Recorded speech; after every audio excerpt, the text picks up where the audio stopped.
ازادي سټوډیو ته ښه راغلاست. نن دوشنبه د لړم 14 نیټه ده چې د 2013 میلادي کال د نومبر له 15 نیټې سره برابر ده. خبرونه زه ملالۍ بشیر وړاندې کوم. د ایران ولسمشر حسن روحاني پر دغه هیواد د امریکا نوي بندیزونه یوه اقتصادي جګړه بللې دي. د ویلي چې کولای سي له دې جګړې ووځي. پر ایران د امریکا نوي بندیزونه نن عملي سول. د امریکا نوي بندیزونو د ایران ولسمشر اړ کړ چې نن د اقتصاد او شتمنیو په برخه کې د خپل حکومت له مدیرانو سره غونډه جوړه کړي. امریکایان چې نن کوم کار کوي یوازې پر خلکو فشار دی. دا فشار پر بل هیڅ چا نه دی. فشار به هیچ جای دیگه نیست. پر ایران د امریکا بندیزونه نن د نومبر له 15 بیرته پیلیږي. دا بندیزونه له ایران سره د امریکا ټول امتیازاتو ته د پایټکه ږدي. هغه امتیازات چې له ایران سره د 2015 میلادي کال د اټومي موافقې پر مهال دغه هیواد ته ورکړل سوي وو. د بندیزونو په نتیجه کې به تر هر څه زیات زیان د ایران د تیلو صنعت ته ورسیږي. امریکا په می میاشت کې له ایران سره د 2015 میلادي کال له اټومي موافقې ووت. جرمني، فرانسې او بریتانیا چې د دې موافقې نور غړي هیوادونه او د امریکا اروپایي متحدان دي پر امریکا له دې موافقې د وتلو په خاطر انتقاد کړی دی.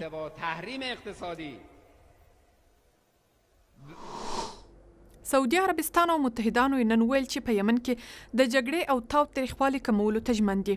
دا یوازې یو څو ورځې وروسته له هغه دی چې د سعودي عربستان په مشرۍ ائتلاف پر هغه بندر عملیات پیل کړل چې د بشري مرستو رسولو لپاره مهم وو.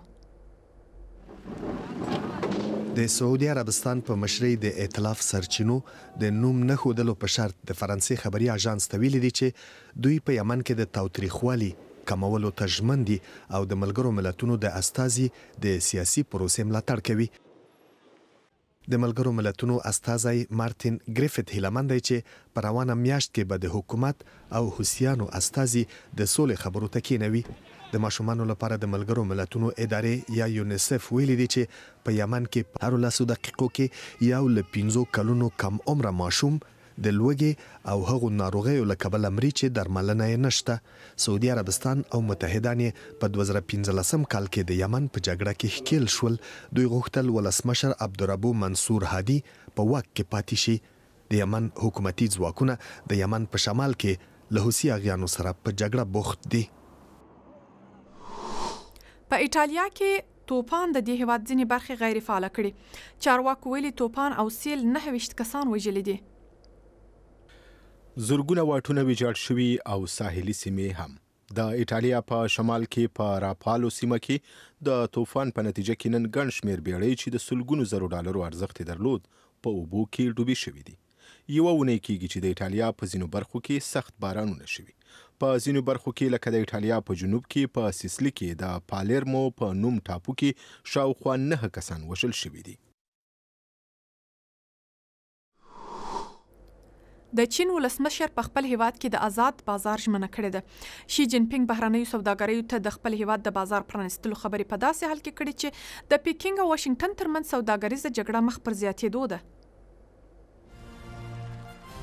چین سوداګري ته غېږ پرانیسته. دا هغه پیغام دی چې د چین ولسمشر شي جین پینګ د دوشنبه په ورځ د سوداګرۍ په یو لوی نندارتون کې د وینا پر مهال ورکړ. چین به تعرفې کمې کړي. د ګمرکاتو پروسه به نور هم اسانه کړي. په وارداتي برخه کې به لګښتونه راکم او د سوداګرۍ پر نویو طرحو به کار وکړي.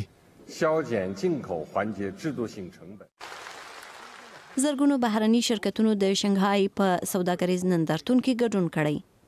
د چین بازارونه د وارداتو لپاره د پراخېدو په حال کې دي او په 2019 میلادي کال کې د 1.4 میلیارډ ډالرو په ارزښت توکي وارد کړي وو چې د پروسږ کال په پرتله 14% زیاتوالی شي.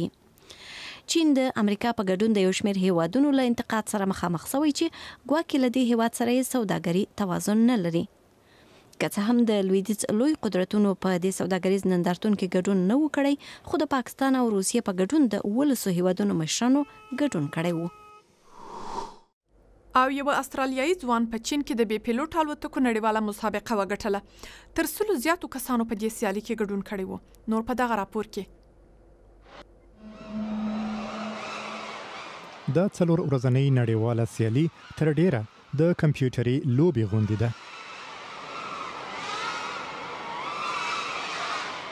رودي برونینګ 15 کلن استرالیایي دی چې له خپلو سلو نورو سیالانو مخکې سو او دغه لوبه یې وګټله. هر لوبغاړی د کمرې په وسیله له خپلې بې پیلوټ الوتکې سره وصل وو. دوی هڅه کوله چې تر نورو تیز د 650 متره واټن پوره کړي، هغه لار چې د غوټې په څیر طراحي سوې وه. د ډرون یا بې پیلوټ الوتکو نړیواله سیالي چې مخ پر پراخېدو ده د چین په شنجن ښار کې د یکشنبې په ورځ پای ته ورسېده.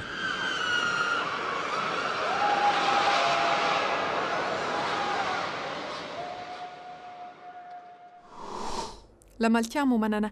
دا خبرونه زموږ پر ویب پاڼه ازادي راډیو .org هم کتلای شئ. تر بیا مو پر خدای سپارم.